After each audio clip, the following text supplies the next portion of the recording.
মাঠের থেকে এই টক পাতাগুলো তুলে নিয়ে আইছি। খেতে খুব ভালো লাগে। কেটে নেই, টক শাক রান্না করব।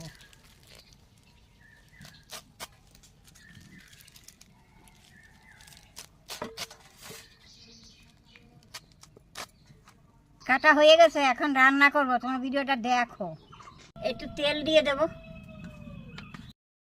শুইলে নরকার দিয়ে দিই, টক শাকগুলো দিয়ে দেবো, দিয়ে দেবো,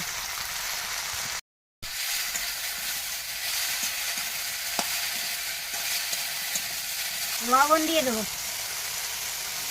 হলুদ দেবো, একটু ঢাকা দিয়ে দেই, ঢাকনাটা খুলে দেই।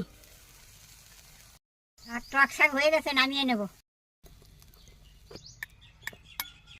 শাক হয়ে গেছে, গরম গরম ভাতে খুব ভালো লাগে।